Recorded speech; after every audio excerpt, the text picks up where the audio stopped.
Bonjour à tous. Le film d'aujourd'hui raconte l'histoire de la lutte de la famille Pak contre un gigantesque monstre fluvial qui a enlevé la fille de Kang-doo, un simple vendeur travaillant dans un snack. Kang-doo travaille dans le restaurant de son père, et il n'est pas exactement le garçon le plus futé qui existe. Mais lorsqu'une tragédie frappe sa famille, il relève le défi avec l'aide de ses proches.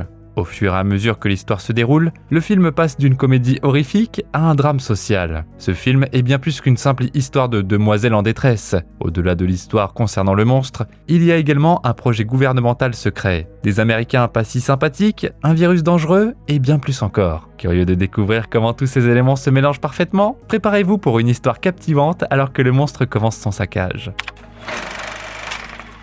Le film s'ouvre sur un dialogue entre deux personnes travaillant à la morgue d'une base militaire américaine en Corée. Le responsable demande à son subordonné, Monsieur Kim, de jeter une grande quantité de formaldéhyde dans les égouts. Kim essaie d'expliquer que ce n'est pas la meilleure façon de se débarrasser des déchets aussi dangereux que celui-ci, pour un certain nombre de raisons, mais son supérieur ignore sa remarque et insiste. Il dit à Kim d'ouvrir les bouteilles et de verser le liquide dans l'évier. Cet évier s'évacue directement dans l'imposante rivière Han. Just empty every bottle to the very last drop. N'osant pas désobéir, Kim s'exécute. Une bouffée de vapeur âcre monte au ciel, alors que le formaldéhyde est déversé dans les égouts. Il y a environ 200 bouteilles au total. On a décidé de les jeter uniquement parce qu'elles étaient recouvertes d'une fine couche de poussière, et probablement sur un caprice du pathologiste en chef qui aime beaucoup avoir le dernier mot. 2 ans plus tard, 2 hommes sont en train de pêcher dans cette même rivière. Ils sont dans la rivière, de l'eau jusqu'à la taille, tenant leur canne à pêche à la main. L'un des pêcheurs ramasse une petite créature bizarre dans l'eau avec sa tasse et la montre à l'autre. En essayant d'attraper la créature mutante à la main, le pêcheur se fait mordre et laisse tomber accidentellement sa tasse. La créature s'éloigne en nageant, laissant les 2 hommes perplexes. Ils n'ont aucune idée de ce qu'ils viennent de pêcher. Place à la scène suivante. Nous voyons à présent 2 hommes courir vers un pont sous une pluie battante. Ils essaient d'empêcher un Yoon désespéré de sauter dans l'eau. Mais la résolution de Yoon a disparu. Il regarde attentivement l'eau et voit quelque chose d'horrifiant. Des motifs circulaires étranges se formant à la surface de l'eau. Il vérifie si les 2 hommes qui s'approchent voient la même chose que lui. Mais les 2 autres hommes ne voient absolument rien. Tout en les traitant d'idiots, Yoon plonge dans l'eau sombre. Dans la scène suivante, nous voyons Kang-doo, qui travaille dans un snack, faisant une sieste pendant son service. Même le jeune garçon en train de voler quelque chose n'a pas réussi à le réveiller. Mais il est sorti de sa torpeur par le propriétaire du snack, Pak Ibong. Celui-ci se dirige vers le comptoir, soulève délicatement la tête de Kang-doo pour récupérer l'argent caché dessous et conclut la vente. Dès que la cliente est partie, son sourire disparaît et il regarde Kang-doo avec un mélange de pitié et d'incompréhension sur le visage. Alors que celui-ci ouvre les yeux, le gérant lui demande de commencer à cuisiner un calamar. En attendant, il se demande comment Kang-doo peut passer autant de temps à dormir. Kang-doo semble paresseux et distrait, souvent somnolent. Pendant la cuisson du calamar, il en mange même discrètement un bout de tentacule. Quand il voit Yoon-so, il se précipite vers elle, oubliant complètement le calamar en train de cuire. Dans sa hâte, il trébuche en chemin. Il oublie complètement la nourriture sur le réchaud, et Ibong arrive juste à temps pour l'empêcher de brûler. La jeune fille s'avère être la fille de Kang-doo. Elle est en colère contre son père, car il n'est pas venu à la journée des parents. C'est son oncle qui est venu à sa place. Dans une scène plutôt comique, Kang-doo essaie de retenir le sac à dos de sa fille, tout en lui expliquant que la raison pour laquelle il n'est pas allé à son école est qu'elle ne répondait pas à son téléphone. La jeune fille admet être gênée d'utiliser son vieux téléphone à clapper devant des gens et rend son téléphone à son père. Pour conclure, elle se plaint du frère de Kang-doo qui s'est présenté ivre à la journée des parents. Avec un sourire joyeux, Yoon-so se précipite d'abord vers le vendeur, puis se dirige avec enthousiasme dans la salle pour regarder ce qui se passe à la télévision. À l'intérieur, Kang-doo annonce fièrement à sa fille qu'il est en train d'économiser pour lui acheter un nouveau téléphone. Il sort une boîte remplie de pièces pour lui prouver sa bonne foi. Cependant, elle est un peu sceptique quant à la sincérité de son père. Elle l'accuse alors d'avoir volé de l'argent de la caisse du snack et menace de le dénoncer à son grand-père. C'est alors qu'on découvre que le vieil homme est non seulement le propriétaire du snack, mais aussi le père de Kang-doo. Les 2 personnages s'installent pour regarder la télévision ensemble.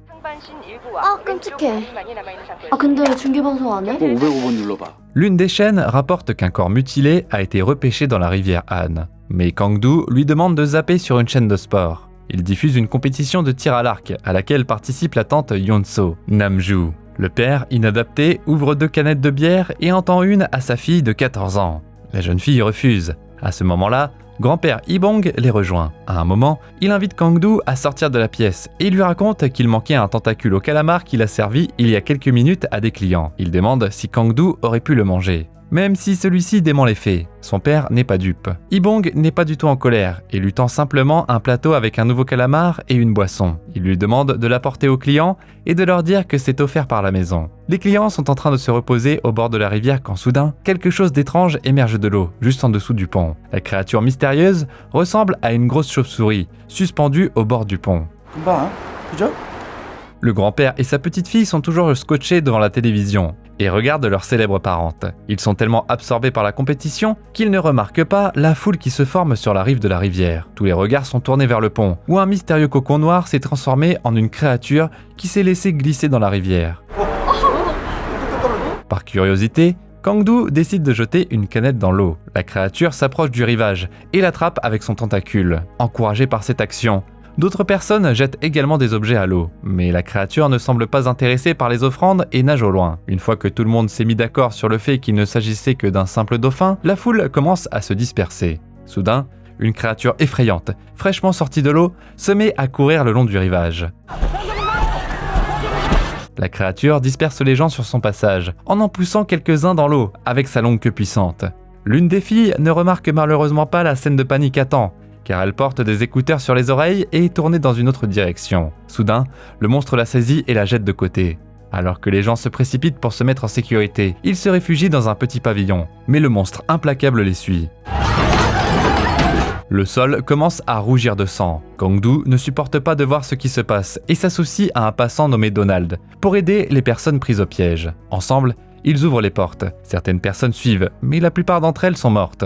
La créature se libère, s'enfuit dans la rue et rejoint sa nouvelle victime à un relais routier. À ce moment, Donald et Kang-doo attrapent un panneau routier, lui donnent de l'élan et le jettent sur le monstre. Donald distrait la créature, permettant à Kang-doo de l'approcher par derrière et de le frapper avec la même arme de fortune. Le monstre est effectivement distrait et se met à poursuivre Kang-doo, mais il arrache le bras de Donald dans sa course. Pendant ce temps, le grand-père et la petite-fille ne se doutent de rien, continuent de regarder la compétition de tir à l'arc à la télévision. Mais Namju perd au tout dernier moment. Yeon-so, frustré, sort et donne un coup de pied à une canette par terre, semblant sortir de nulle part. Son père apparaît et la saisit fermement par le bras pour l'entraîner avec lui. Des gens terrifiés autour d'eux courent dans tous les sens pour sauver leur vie, et Kang-doo trébuche, s'effondre par terre et saisit malencontreusement la main d'une autre jeune fille.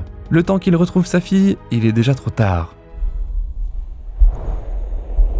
La créature se saisit de sa fille à l'aide de sa queue tentaculaire et disparaît rapidement dans la rivière, l'emmenant avec elle. Elle nage jusqu'à la rive opposée en serrant fermement ses mâchoires autour de la fille de Kang-doo. Le responsable du snack, qui s'est précipité dehors à cause de l'agitation, reste figé, témoin de la scène, sous le choc. Les autorités décident de fermer le magasin, et Kang-doo et Ibong sont invités à débarrasser la zone. L'armée et la police mobilisent leur personnel le long de la rive du fleuve. Les habitants, réunis dans un abri, pleurent ceux qui ont été tués par le monstre. Namju y arrive avec sa médaille de bronze. Son père et Kang-doo s'approchent d'elle et ils pleurent ensemble. Nam-il, le frère de Kang-doo, se joint à eux et blâme le père de la jeune fille pour sa mort. La famille pleure la mort de Yeon-so. Le vieil homme dit que sa petite fille ressemble beaucoup à sa mère sur la dernière photo. Il s'avère que la mère a quitté sa fille il y a 13 ans et n'est jamais revenue. À ce moment, Kang-doo s'endort sur le sol et Nam-il le frappe avec colère. Ibong jure de trouver la créature et de la tuer. Un homme en tenue de protection entre dans la pièce. Il cherche ceux qui étaient présents à la rivière lors de l'attaque. Nam-il lui demande des réponses. Au lieu d'expliquer quoi que ce soit, l'homme en tenue de protection allume la télévision pour écouter les informations. Profitant de la distraction, d'autres hommes vêtus des mêmes tenues de protection ont fait éruption dans l'abri et ont vaporisé une sorte de désinfectant. Il demande à tous ceux qui se trouvaient à proximité du monstre de monter dans des bus. Kang-doo prétend qu'il n'a pas touché le monstre, mais il l'a frappé avec un panneau de signalisation et s'est vu éclabousser du sang de la créature. Kang-doo est saisi et emmené, emballé dans un sac spécial pour le transport. À la télé, des nouvelles arrivent enfin. Le présentateur parle de Donald, qui a héroïquement perdu son bras en essayant de sauver les plus de civils possible. L'hôte mentionne que Donald est un marine américain, actuellement soigné dans un hôpital voisin. Au cours du reportage, il est mentionné que la créature peut infecter ses victimes avec un étrange virus par le simple toucher. Les personnes qui attrapent ce virus développent des lésions bulleuses sur la peau et ressentent des démangeaisons. Le vieil homme écoute tout cela avec Nam-il, le jeune frère de Kang-doo. Ils sont tous dans un bus affrété par le gouvernement, avec Namju. En raison du risque d'infection, les militaires et les policiers sont évacués des lieux de l'attaque. Ils sont remplacés par des troupes spécialisées dans la gestion des dangers chimiques. Toute la famille, y compris Kang-do, est amenée dans un centre médical. Ils ne peuvent pas rentrer chez eux et se voient attribuer des numéros d'identification. On dit à Kang-do de rester à jeun jusqu'au matin, car ils doivent lui faire de nombreux tests. Mais Kang-do, qui n'en fait qu'à sa tête, n'est pas d'accord. Il découvre une boîte de conserve à l'apparence étrange et l'ouvre pour manger son contenu, des créatures marines. Juste après, il commence à se gratter le dos. À cet instant, son téléphone sonne. Yeon-so est vivante et essaie de le contacter, mais le réseau est capricieux. Elle lui dit qu'elle est dans un énorme tuyau et qu'elle ne peut pas en sortir. La conversation est entendue par tous les membres de la famille. Alors que la famille est coincée à l'hôpital, 2 personnes en tenue de protection se dirigent vers une destination inconnue et s'arrêtent au milieu de la route.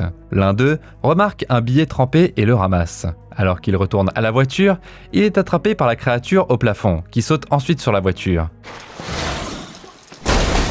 Elle enroule sa queue autour de sa proie et l'emmène quelque part au fond de sa tanière, où se trouvent plusieurs corps, dont Yeon-so. L'homme en tenue de protection est vivant, mais il ne peut pas se lever. Yeon-so se cache dans un tuyau d'évacuation. À un moment donné, elle décide d'examiner un corps sans vie dans une tenue de protection et sort un téléphone portable de sa poche intérieure. Mais l'appareil ne fonctionne pas, il est cassé et trempé. Pendant ce temps, Kang-do et sa famille sont à l'hôpital en train de parler à un policier. Ils essaient tous de le convaincre que la jeune fille est vivante, mais celui-ci ne les croit pas. L'agent refuse également d'accepter un pot de vin. Rien ne peut le convaincre. Il est persuadé que Yeon-so est morte et que Kang-do a perdu la tête à cause de la perte de son enfant. C'est aussi ce que pensent les médecins. La famille décide de s'échapper de l'hôpital. Ils arrivent au parking et montent dans la voiture des associés de Hee-bong. Pourtant, dans leur hâte, ils oublient accidentellement Namju derrière eux. Au tout dernier moment, les frères parviennent tout de même à la faire monter dans la voiture juste à temps. Ils repoussent le policier et s'enfuient à toute vitesse.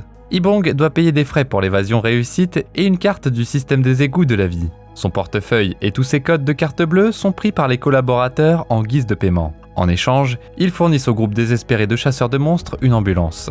À l'intérieur, ils y trouvent des armes, des uniformes et une carte des égouts de la ville. Le chef de famille finit par dépenser tout son argent pour cela. Ensemble, la famille Pak franchit le cordon de sécurité à côté du repère du monstre. Cependant, au dernier barrage routier, un officier militaire refuse de les laisser passer. En guise de pot de vin, Hee-bong lui donne la boîte de monnaie que Kang-do avait économisée pour acheter un nouveau téléphone à sa fille. Kang-do n'en est pas ravi, mais finit par accepter l'échange. Kang-do et sa sœur s'aventurent dans les égouts, espérant trouver Yeon-so. Malgré leur effort, ils ressortent bredouilles. Ils continuent de marquer toujours plus de points sur la carte, mais il n'y a toujours aucun signe de Yeon-so et aucun indice utile. Kang-do craint de transmettre accidentellement le virus à sa fille, alors il essaie de se désinfecter, une décision que son frère et sa sœur trouvent ridicule. Ils se sont moqués de lui tout au long du film, pour sa somnolence excessive et son manque de vivacité d'esprit. Nam-il est détenteur d'un diplôme universitaire et sa sœur est une athlète professionnelle. Pourtant, Nam-il n'hésite pas à se moquer d'elle et de lui faire des remarques sur sa lenteur, qui pourrait bien expliquer sa défaite lors de la compétition. Tout d'un coup, on entend du bruit dans l'un des tunnels. La famille dirige ses armes dans l'obscurité en direction du bruit et commence à faire feu. Mais le monstre n'émerge pas. À la place, il voit un étrange duo, un homme et un enfant, qui se mettent à l'abri des balles perdues. Une fois la famille Pak partie, les deux continuent leur voyage à travers les égouts. Il s'avère que ces 2 vagabonds tentent de se faufiler dans le magasin verrouillé de Hee-bong pour récupérer de la nourriture. L'un d'eux met un point d'honneur à dire qu'il ne vole pas, mais qu'il emprunte seulement, et demande donc au plus jeune de ne pas voler l'argent qu'il a trouvé dans le magasin. Lorsque les deux réussissent à sortir du snack, ils se retrouvent sous un pont et sont attaqués par le monstre. Juste après les voleurs, les Pak se rendent également au snack pour s'approvisionner en nourriture. Ils préparent des nouilles instantanées, dînent et se couchent pour continuer leur recherche le matin. Pendant ce temps, à l'intérieur du tunnel, Yeon-so fait semblant d'être morte pour que le monstre ne la touche pas. La créature amène dans son antre les 2 vagabonds qui avaient précédemment braqué le snack de son grand-père. L'un d'eux, un jeune garçon, reprend rapidement conscience et Yeon-so le cache du monstre. Pendant ce temps, la famille s'apprête à se mettre en mouvement. Et une fois de plus, Kang-do s'endort au pire moment possible. Le frère et la sœur se disputent, tandis que le père intervient pour défendre Kang-do. Il demande aux autres enfants d'être plus gentils avec lui, explique qu'il n'a pas pris soin de lui lorsqu'il était enfant. C'est pourquoi le fils aîné ne s'est pas révélé très brillant.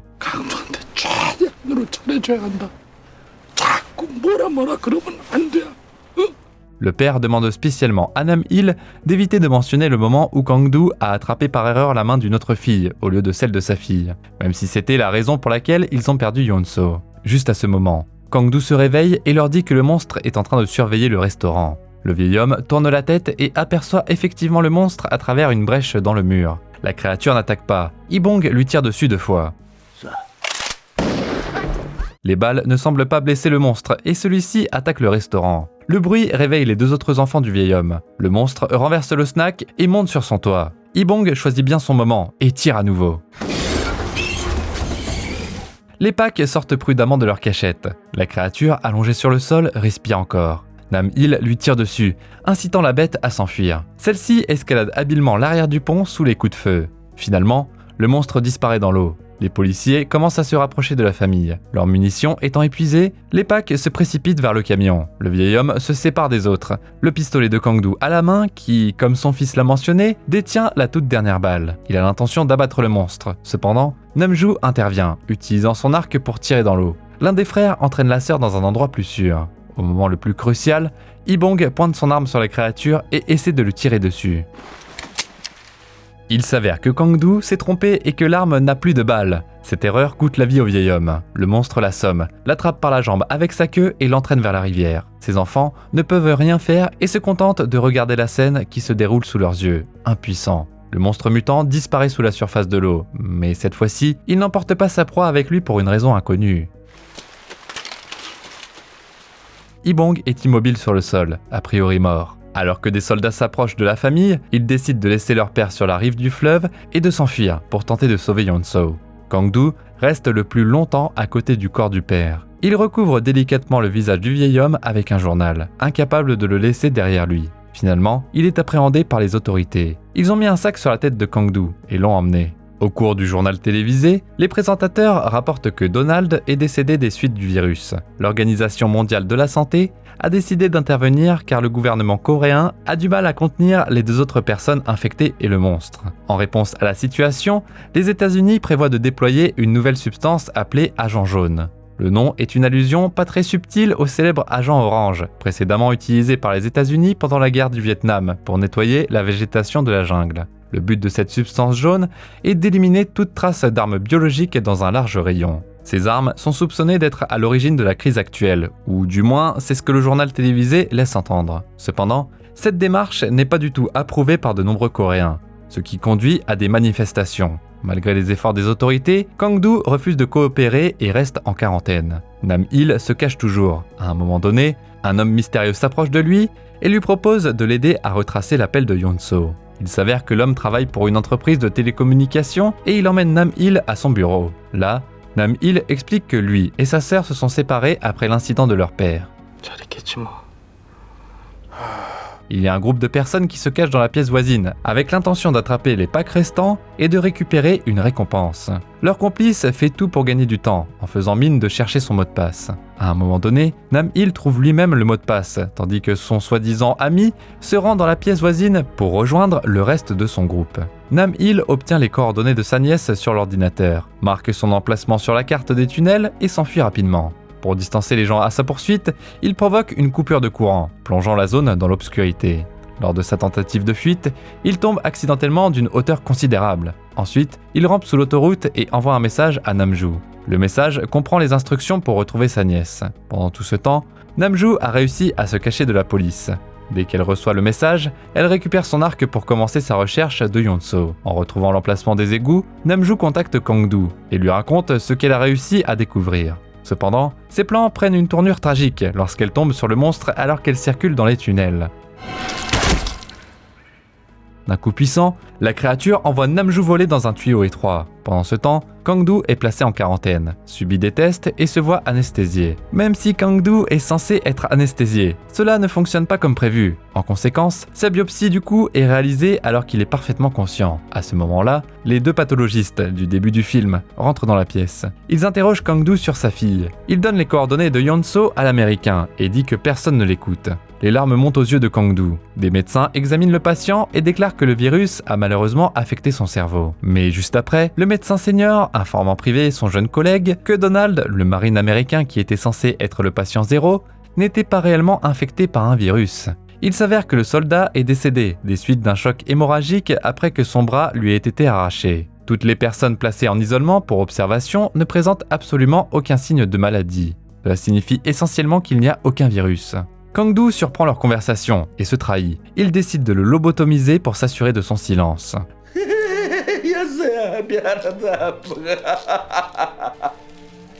Pendant ce temps, Yoon-soo est toujours dans les tunnels avec son nouvel ami Se-ju. Il se cache du monstre dans un petit tuyau. Il s'avère que Se-ju est sans abri. Et son ami décédé était son frère. Les enfants fabriquent une corde avec leurs vêtements et tentent de grimper dessus pour s'enfuir. Cependant, leurs plans sont contrecarrés par le monstre. Les enfants se cachent rapidement, alors que la créature régurgite un énorme tas d'ossements humains sur le sol et consomme l'un des corps. De façon inattendue, le monstre décide de capturer les enfants pour son prochain repas. Il trouve leur cachette et tente de les attaquer.